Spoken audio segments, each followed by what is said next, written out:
Du coup, pour vous présenter un petit peu le programme, enfin ce qu'on va faire, ensemble pendant cette formation, d'abord on va se demander un peu, OK, pourquoi il y a eu un besoin de créer cette formation autour de cette question?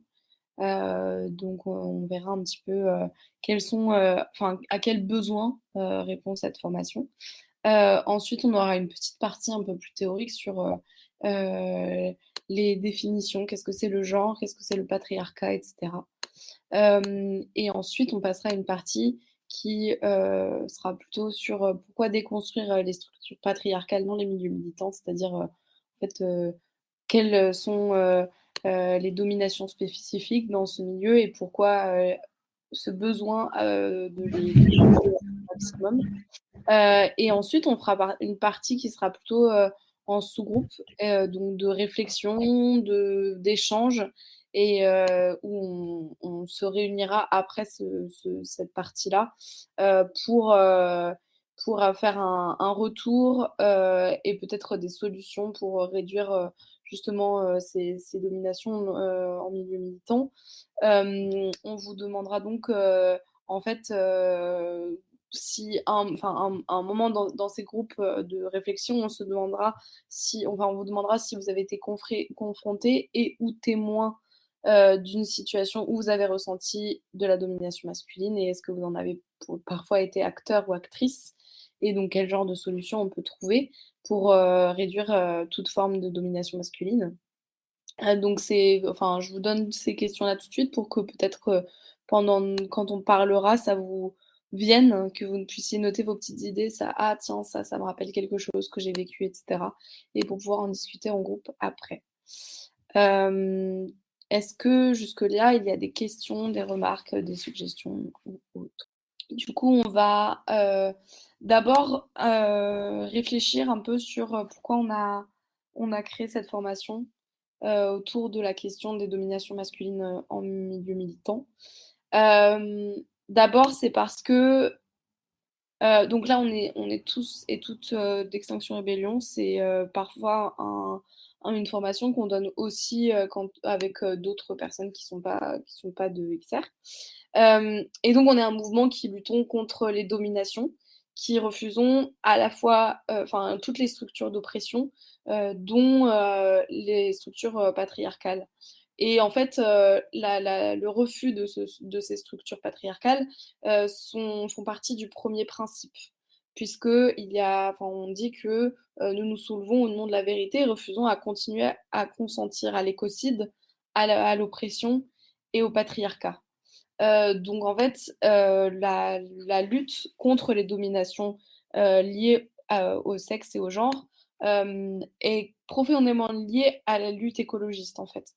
On est persuadé qu'on ne peut pas, lutter contre, la domination, des hommes sur, la terre et sur, les ressources et sur les autres peuples, si on ne lutte pas aussi, contre la domination des hommes sur les femmes, donc sur, les personnes, minorisées en général. C'est pour ça qu'il est important en fait, de se souvenir que Extinction Rebellion lutte aussi contre les structures patriarcales. Si ça vous intéresse, il y a tout un groupe écoféministe, qui réfléchit à ces questions et qui montre en fait en quoi, les racines enfin, notre système toxique a plusieurs, piliers, dont du coup, le patriarcat. Hem, donc ça d'abord, c'est hyper important. Hem, on est aussi un mouvement qui promouvons la culture régénératrice, ce qui implique de prendre soin de tout ce qui nous entoure et donc du coup de pouvoir, prendre, soin de soi, du groupe, du mouvement et de notre environnement. Ensuite, nous accueillons chaque personne et chacune de ses facettes, ainsi que le niveau de destruction que chacun, chacune, a en arrivant chez XR. C'est-à-dire qu'on est persuadé que, pour être un mouvement de masse, il faut qu'on soit capable d'accueillir chacun, chacune avec le niveau de déconstruction qu'il ou elle a, en arrivant et qu'il faut, accepter, que, la déconstruction, des rapports de pouvoir est un processus et qu'il faille lutter contre, non pas contre des personnes, mais plutôt contre des comportements qui pourraient être oppressifs. Donc l'idée, c'est que pour pouvoir accueillir chacun et chacune avec toutes les facettes de sa personnalité, il faut être capable, en tant que mouvement, de savoir gérer les comportements oppressifs, en fait, et de pouvoir les limiter pour que chacun, chacune se sente safe au sein de notre mouvement. Donc voilà. Et on essaye de comprendre et du coup de faire entendre les mécanismes des hiérarchies qu'il existe dans notre monde pour ici, nous, au sein de notre mouvement, créer un espace plus accueillir, plus inclusif, plus accueillant qu'ailleurs et que chacun, chacune se sente à l'aise. Donc, pour que les personnes les plus marginalisées soient les plus minorisées soient les bienvenues, il faut déconstruire en fait les dominations qui puissent, qui puissent rester. Tiens, bonne question, Sam. Est-ce que vous avez une idée de ce que ça peut vouloir dire, la déconstruction, et qu'est-ce que ça veut dire pour vous? L'idée, c'est que la formation soit assez horizontale et on n'est pas des sachantes. Enfin, c'est à nous de réfléchir tous et tout ensemble. Donc, vas-y, Mleut.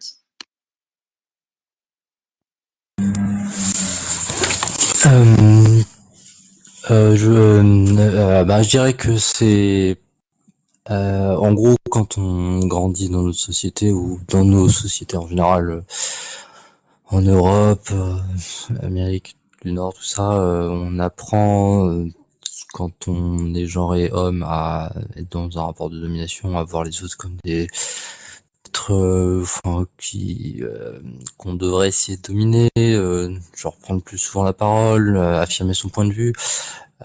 Et à l'inverse, quand on est genre et femme, on apprend justement à se conformer, à calmer le jeu. On a moins peur d'exprimer ses émotions aussi.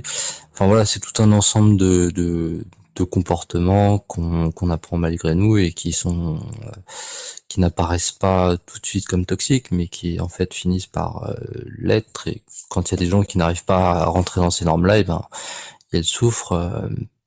De ne pas y arriver, et donc elles se sentent exclues en plus de la société. Bref, c'est tout un ensemble de problèmes. Se déconstruire, c'est en tout cas essayer de se libérer de normes,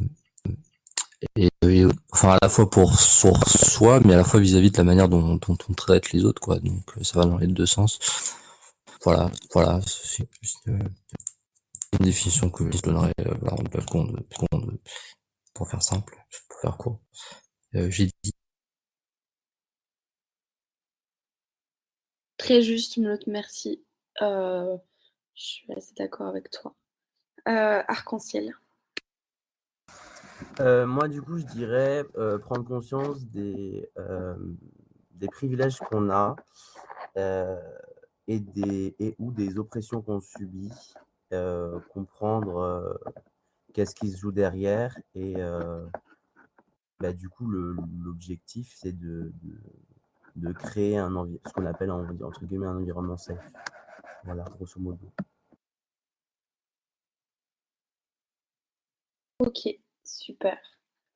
Je pense que ça nous amène bien vers notre partie qui est justement sur les définitions qu'on peut donner du genre et du patriarcat. Et pour ça, du coup, je laisse la parole à Luciole B. Oui, tout à fait. Est-ce que quand même, oui, du coup, Sam, est-ce que ça répond à ta question? Ouais, super. Et je trouve que les définitions aussi de Nink, de Paul et de Sauve sont aussi assez adaptées à tout ça, ouais. Alors, justement, la définition du genre, est-ce que vous avez une idée par quoi est-ce que ça se traduit chez vous? Enfin, quand vous dites genre, qu'est-ce que ça veut dire pour vous? Ouais, c'est une partie de la réponse, ouais. Une partie de l'identité, effectivement. Mhm. Oui, construction sociale liée à la société, à un individu en fonction de son sexe biologique. Ouais.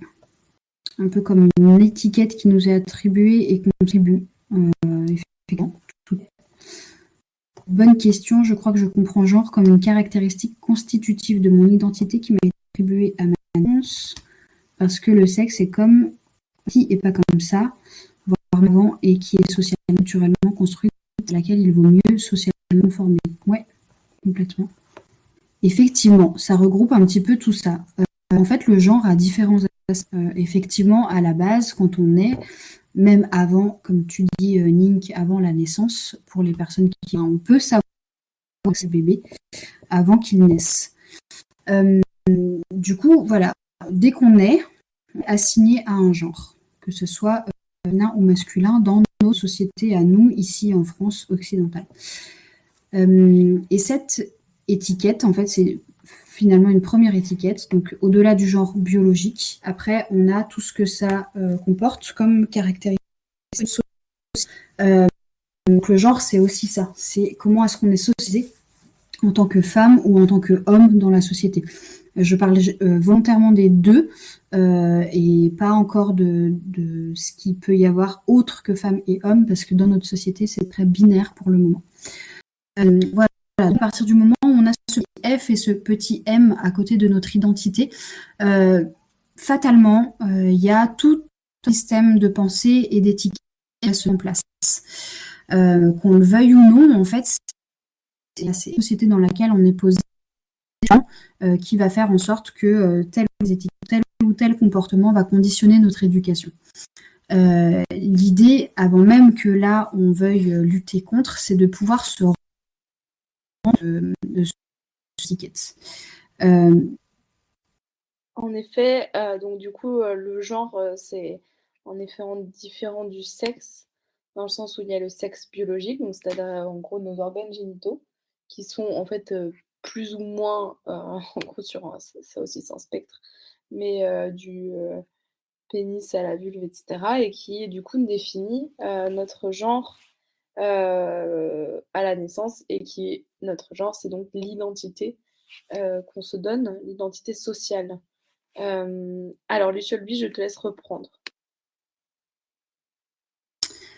Oui, du coup, ça c'est fait pour la définition. Et il faut savoir aussi légalement, dans les 10 jours suivent la naissance, même si personne n'ont de sexe défini, les parents sont en obligation légale d'assigner un sexe, même si sur le nourrisson, on signe révélateur de l'un ou l'autre. Donc ça, c'est aussi intéressant et je trouve prêteur de la société dans laquelle on est, de vouloir un petit peu catégoriser. Et ça répond à la définition de ce mot.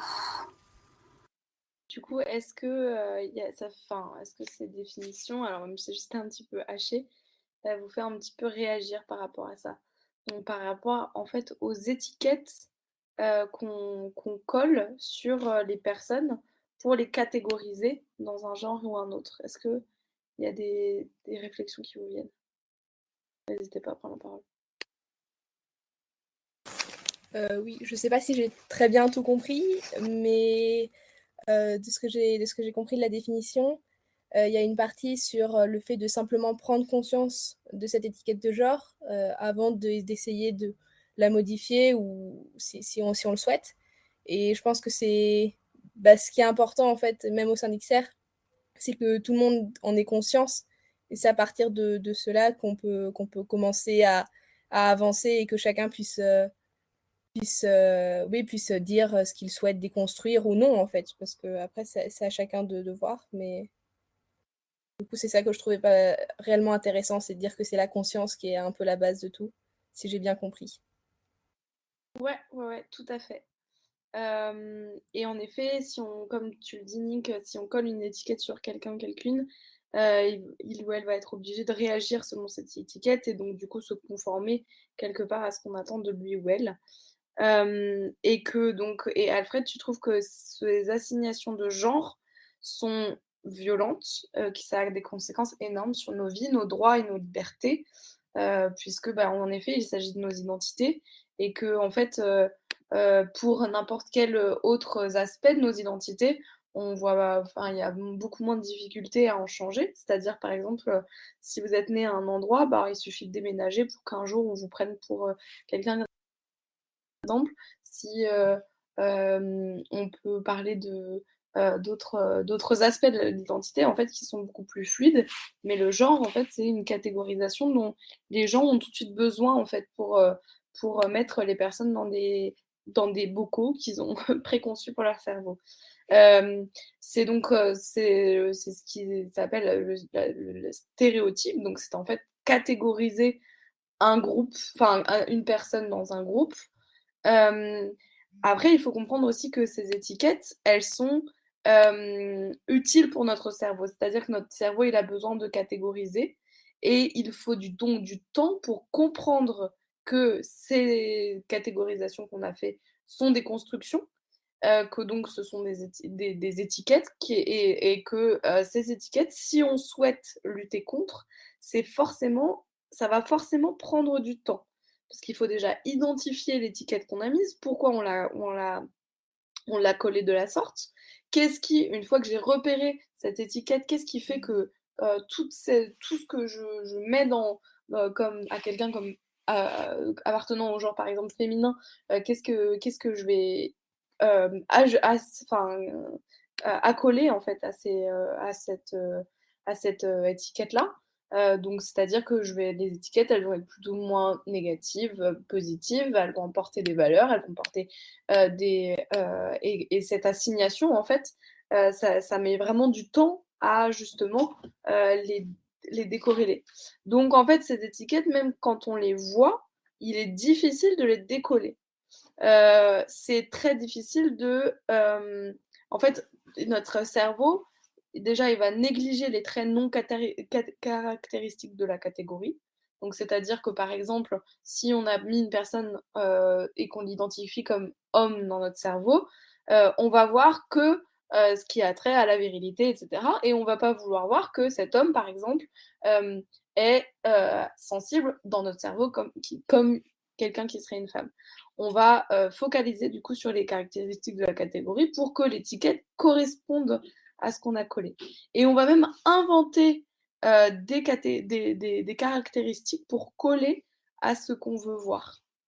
Donc ces étiquettes, elles sont difficiles à décoller quand bien même on en a envie en fait. Et c'est pour ça que évidemment le genre, c'est une catégorie qui aide à penser, qui peut poser de fausses étiquettes. Donc en fait, il faut avoir on invite donc à regarder ces étiquettes, à les découvrir, à découvrir ce qu'elles recouvrent en fait, qu'est-ce qu'elles veulent dire. Et du coup, essayer de se mettre à la place de l'autre c'est un premier pas dans la déconstruction. Est-ce que Lucien, tu veux retester ton micro, ta connexion pour voir si ça fonctionne? Oui, est-ce que c'est mieux là du coup? Est-ce que je peux Oui. Surtout pas. Ouais, beaucoup mieux. Merveilleux, merveilleux, on va y arriver. Très bien. Est-ce que du coup sur ces questions de genre, est-ce que vous voyez du coup un petit peu mieux ce que ça englobe? Est-ce qu'il y a besoin d'exemples un petit peu pour expliciter un peu ça? Ouais, vas-y Chalou. Et en fait, j'ai écouté un podcast dans le bus avant-hier que j'ai trouvé super, et qui parle très très bien en fait de cette catégorisation du genre. Donc c'est un podcast du Cœur sur la table, donc de Victoire Tuaillon. Je ne sais pas si certaines d'entre vous le connaissent ce podcast, mais c'est à écouter de toute urgence. Et du coup, c'est avec Juliette Drouard qui a écrit un livre qui s'appelle Sortir de l'hétérosexualité. Et du coup, en effet, sur Binge Audio. Je vais vous mettre l'introduction juste en fait du livre qui dit très très bien ce qu'on vient de dire avec nos mots. Donc je vous laisse juste écouter ce petit extrait. J'espère que ça va bien passer. Bienvenue, venez. Ah, vous êtes... Alors attendez, Salut voyageuse, salut. Si cette voyageuse... Donc, il s'agit donc d'une voyageuse qui vient d'une autre planète et qui découvrirait notre monde et du coup ses catégories de genre. Donc, je vous laisse écouter ça. Voyageuse débarquée dans notre société, donc vous venez de débarquer dans notre société. Vous ne connaissez rien du tout de notre organisation sociale. Un dialogue étonnant pourrait avoir lieu avec vous. J'étais à ce que vous appelez la boulangerie ce matin. Il y avait une dizaine d'humains. J'ai demandé du pain Et là, j'ai rien compris à ce qui s'est passé. Une personne m'a tendu une baguette en disant « Tenez, monsieur ». Et une autre s'est énervée en disant « Mais non, c'est une dame ». Tout le monde a eu l'air très stressé. Moi-même, j'ai commencé à avoir des sueurs froides. Est-ce que monsieur ou dame, c'est une forme de titre ou de grade? Je me suis un peu rencardée avant de venir et j'ai vu que vous aviez des titres genre duc ou roi. Du coup, là, est-ce que c'est la même chose? Ah oui, c'est malheureux. Vous avez eu un coup de chaud. Ça arrive quand on découvre pour la première fois qu'on a un sexe. Vous voulez dire des organes génitaux? Tout le monde n'en a pas? Si, mais il y a différentes formes, quoi. Et ça sert à acheter du pain. Non, bien sûr. Je comprends rien. Honnêtement, moi non plus. Admettons. Mais du coup, on était tous habillés là. Donc comment on fait pour savoir qui a quoi? Ah, bon, il y a des codes. En gros, chaque humain enfile une espèce de panoplie. Une coupe de cheveux, des bijoux, des parfums, des mimiques, des attitudes, des tons de voix plus aigus ou plus graves, pour donner des indices sur ce qu'il y a là dans la culotte. Et comme vous n'êtes pas entraîné, ben forcément, pour les autres, c'était pas clair en ce qui vous concerne. Mais j'ai pas envie qu'on pense à ma nudité quand j'achète du pain. Ah ouais, ça c'est sûr, c'est un peu intrusif. Mais vous avez quoi dans la culotte du coup? Mais je vous emmerde. Désolée, c'est que contrairement à vous, je n'arrive pas à percevoir l'autre en tant que personne. Il faut vraiment que je vous classe selon votre sexe d'abord. Ça va vraiment pas bien chez vous, hein. Soit, procédons. J'ai un gland, un prépuce, une tige, Ah, la tige, quelle longueur? 15 cm, C'est un pénis, vous êtes un homme. 15 cm, 11 cm interne et 4 externes. C'est un clitoris, vous êtes une femme. Bon, 4 cm externes, c'est un peu trop quand même. On vous aurait mutilé à la naissance si vous étiez né ici. Vous comprenez? Faut que ce soit clair la longueur externe. Mettons que je sois une femme à me faire repérer en tant que telle. Oui, je vous ferai un training accéléré. Vous pouvez commencer par regarder beaucoup de films, ou même, en fait, toutes les images qui vous entourent.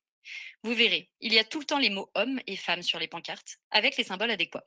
Ça s'appelle pas propagande? J'ai vu ça quand je me suis éduquée sur vos idéologies politiques. Bon, bref, ce qu'il faut que vous reteniez, c'est que quand vous êtes une femme, il faut être stressé. Ça veut juste dire flipper plus ou moins continuellement.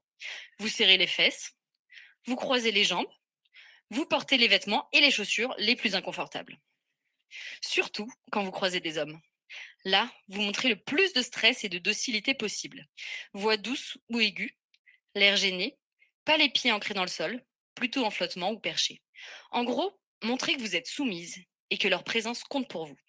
Portez des bijoux, des parfums.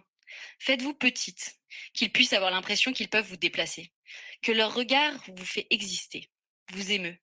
Créez une sorte de tension sexuelle et montrez un maximum de déférence. Je veux plus être une femme. Ah ouais, ça. Mais c'est important, parce que sinon, ils vous punissent. Ça peut être des coups, une baisse de salaire, rentrer dans votre corps sans que vous le souhaitiez. Un viol, quoi. Donc si j'ai bien compris, être une femme, c'est avoir une position de merde pour éviter quelque chose de pire. Vous avez l'esprit de synthèse. Et du coup, c'est pour qu'ils vous obligent à vivre avec eux, en couple, pour que chacun puisse surveiller une femme, en plus de la surveillance. Ouais, je viens juste de. J'espère que c'est pas coupé. Attends, j'ai juste coupé le podcast là, parce que bon, voilà, pour couper l'extrait. Est-ce que vous avez bien entendu jusqu'au bout? C'est bon? Là, la dernière phrase, c'est ah non, ça c'est l'amour! Ouais, j'espère que vous avez entendu la plupart de l'extrait en tout cas. Est-ce qu'il y a des réactions par rapport à cet extrait? Donc, Arc-en-Ciel, tu dis que c'est très violent, mais que c'est très vrai en effet. Du coup, on va passer s'il y a pas. Ouais, c'est très clair et je vous invite vraiment du coup, à écouter ce podcast qui est vraiment chouette. Du coup, on va se demander maintenant ce que c'est que le patriarcat, lui. Sylvie, je te redonne la parole. Oui. Du coup, le patriarcat. En fait, même question. Pour vous, qu'est-ce que ça veut dire le patriarcat? Alors, je n'ai pas de recul sur des sociétés qui soient non genrées. Par contre, j'ai le recul de certaines communautés, notamment en Asie, où en fait il existerait 7 genres. Et donc pas du tout seulement 2, quoi. Par contre, j'ai pas une connaissance extraordinaire là-dessus, donc je pourrais pas tellement développer ce truc-là. Arc-en-ciel, un système éco-politique et social, donc économique, politique et social, organisé par les hommes pour les hommes. Cis, hétéro, oui. Ouais, la domination des personnes socialisées comme hommes sur les personnes qui ne le sont pas, qui se traduit par un ensemble de comportements plus ou moins visibles, effectivement. J'aime bien cette notion de plus ou moins visible. Effectivement, il y a pas mal de choses qui sont un peu cachées, quoi. Je comprends pas ta question, sauf. Ah, c'est une définition que tu proposes du patriarcat, c'est ça? Ah oui, d'accord, ok. Donc pour toi, le patriarcat serait une domination masculine systémique. Oui, ouais, tout à fait. Ouais, exactement. Il y a tout à fait ce truc de transmission aussi. C'est comme le patrimoine qui a été finalement instauré dans le vocabulaire, mais avant on parlait aussi de matrimoine il y a quelques centaines d'années. Et ça a été barré du vocabulaire. Effectivement. Donc vous avez un peu résumé ce que c'était. Mais dans patriarcat, on entend effectivement un système, une construction, quelque chose de l'ordre de la globalité qui s'auto-entretient ou en tout cas qui puise ses ressources dans le système et dans les êtres humains qui le fondent pour toujours continuer à évoluer et à se construire de plus en plus. L'oppression des femmes, en fait, elle préexiste déjà avant le système capitaliste, parce que finalement, le capitalisme et le patriarcat s'associent de façon assez conjointe. C'est pas pour rien que ça marche aussi bien et que en fait, ces deux systèmes-là s'auto-alimentent. Et du coup, l'oppression des femmes, elle existait avant la forme de capitalisme que nous, on connaît et qui a émergé dans les années d'après-guerre, un petit peu avec tout ce qui était bourse, etc., mais même avant, en fait.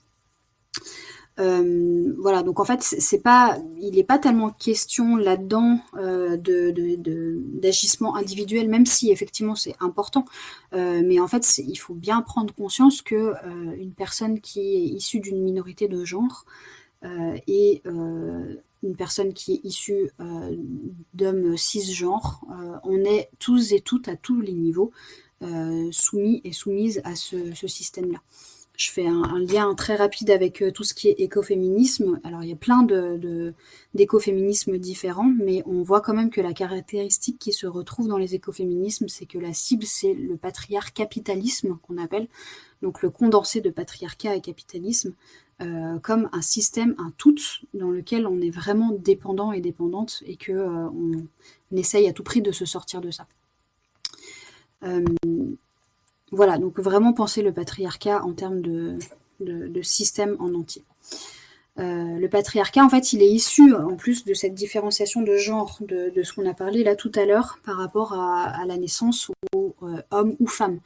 Lui, il puise vraiment son énergie dans la catégorisation des hommes et des femmes pour pouvoir vraiment continuer de prospérer. Et après, c'est de là que, avec le genre dont on a parlé, que les stéréotypes apparaissent. Et que du coup, ce système patriarcal continue d'exister. Je dirais aussi que il y a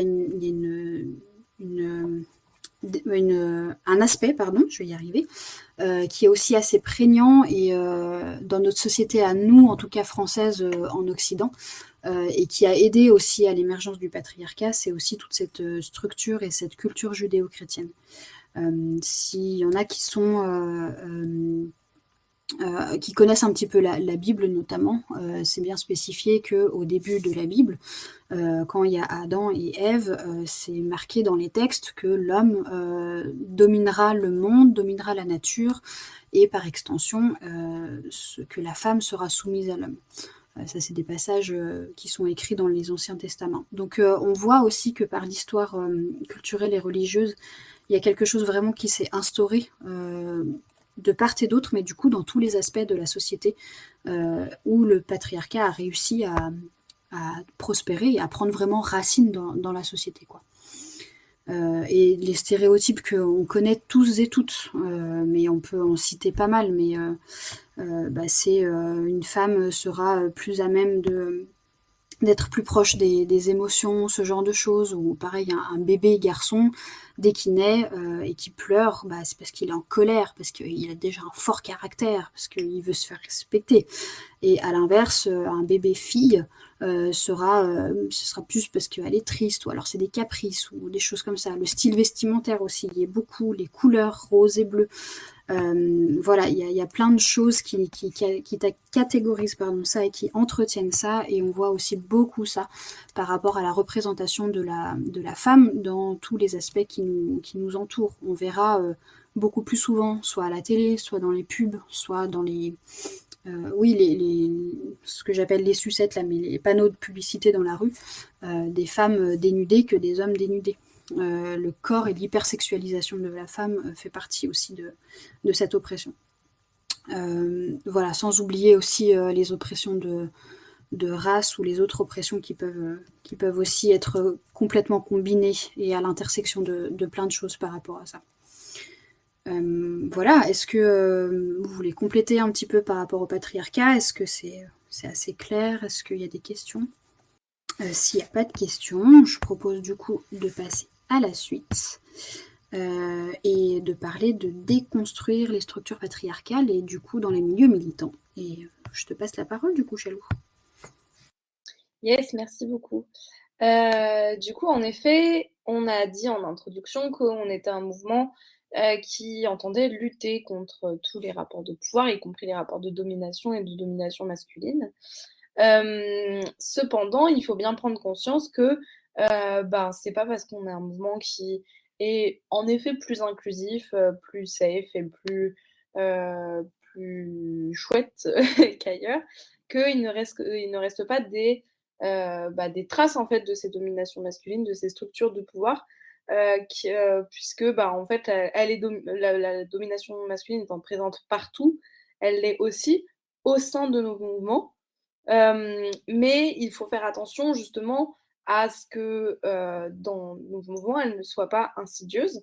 Et donc, c'est parce que Extinction Rebellion est un terrain d'expérimentation pour pousser cette déconstruction encore plus en avant, qui nous semble important de pointer du doigt en fait les réflexes de domination qu'on peut encore avoir.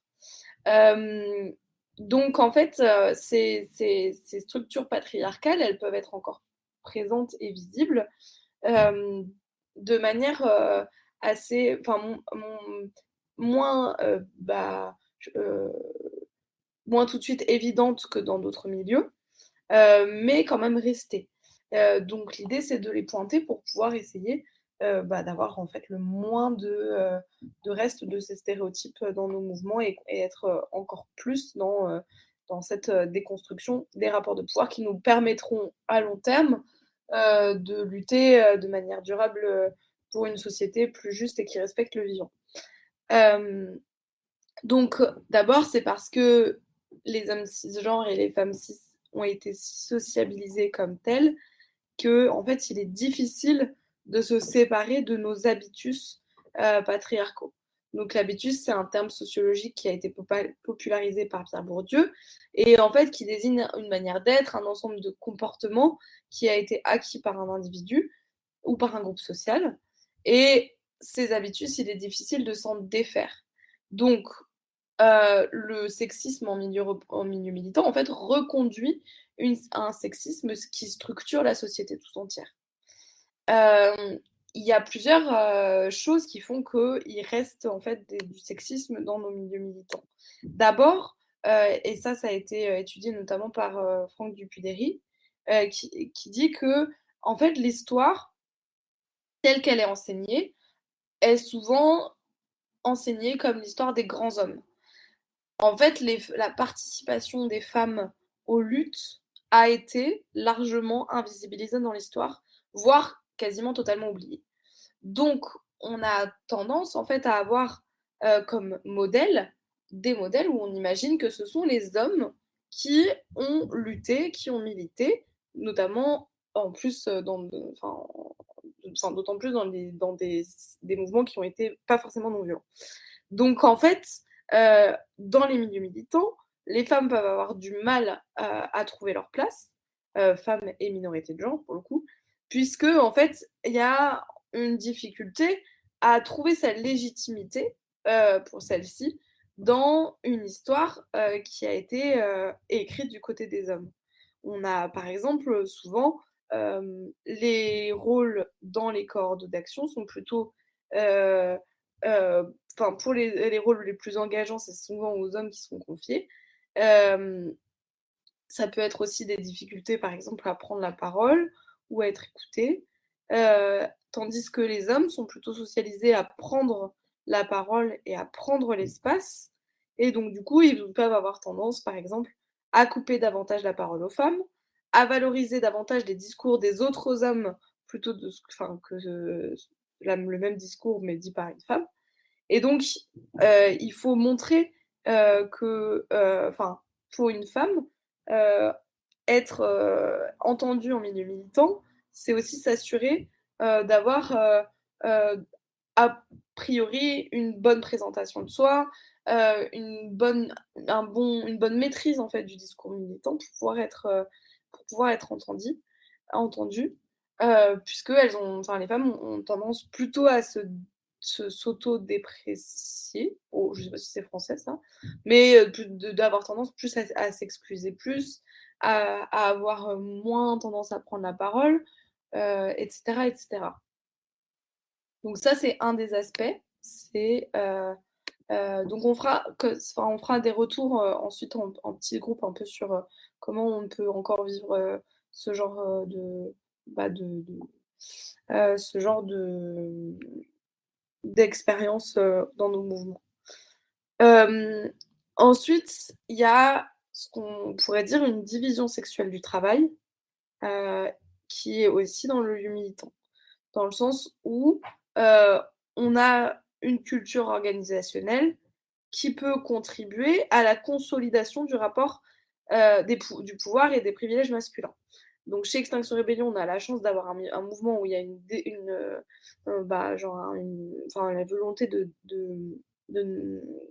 supprimer, enfin d'éviter les rapports de pouvoir, mais de manière quasiment organique, c'est-à-dire si on ne lutte pas contre, en en le conscientisant, on peut avoir tendance à reconduire les tâches domestiques et affectives, hem, pour les femmes et pareil, les places subalternes dévalorisées et invisibles, plutôt, qui sont traditionnellement assignées aux femmes, c'est souvent des femmes, en fait, qui vont les prendre.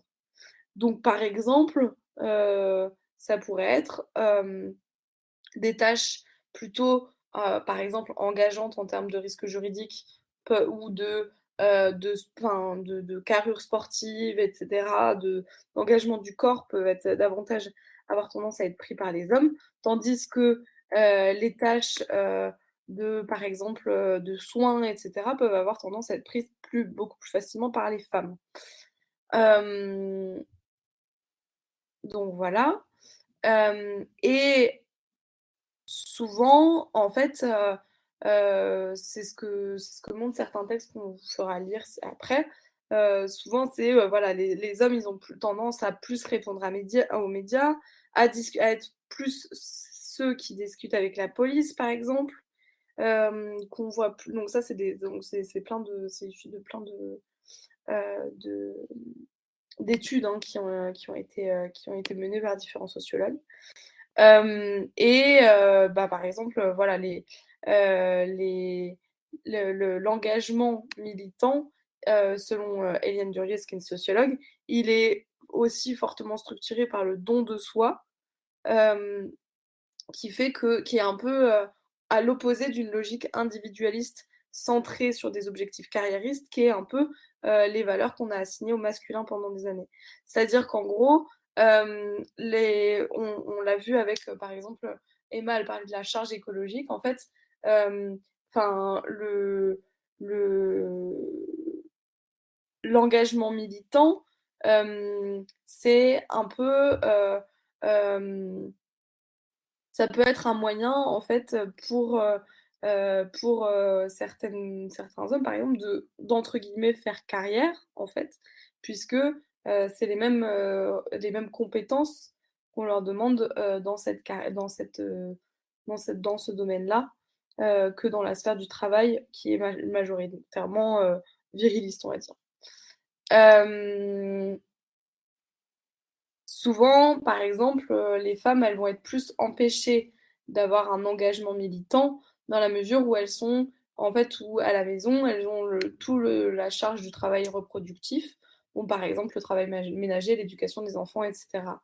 Donc il peut y avoir en fait une barrière, des femmes à rejoindre des mouvements, notamment de désobéissance civile non violente, dans la mesure où ce sont, elles, enfin davantage elles à la maison, qui ont à charge d'éducation, des enfants et toute la charge de la maison, quoi. Hem, de plus, il y aurait une tendance, notamment donc ça c'est Dupuy-Derry qui le dit, des militantes anarchistes à se considérer comme dominées et donc à être très réfractaires à tout reproche concernant la domination patriarcale qui peut s'installer au sein du mouvement. C'est-à-dire qu'en fait, par, parce qu'on est un mouvement qui est censé lutter contre ces dominations, quand elles peuvent avoir lieu dans le milieu militant, en fait, on veut absolument fermer les yeux dessus et ne surtout pas les mettre en avant, dans le sens où ça serait vu un peu comme un échec, de notre sphère militante. Hem, donc finalement, quand il peut y avoir des situations, de sexisme, donc voire de blagues, de harcèlement, même peut-être, parfois d'agression sexuelle, il y a une espèce de complaisance et de solidarité à l'égard des agresseurs qui peut avoir lieu, hem, avec une silenciation des victimes pour ne surtout pas décrédibiliser la lutte et le mouvement. Donc ça, c'est des choses qui voilà, pour lesquelles on peut se mettre, en en garde, en fait. Donc l'idée, c'est, de voir comment on peut créer dans nos cercles militants le monde qu'on souhaite voir advenir et comment on peut prendre conscience, en fait, de tous ces obstacles, de toutes ces failles, en fait, de là où on peut parfois, avoir encore des problèmes pour, pouvoir les régler. Et c'est là, du coup, où on va passer, en fait, à un moment, d'échange sur, tout ce que un peu ce que j'ai évoqué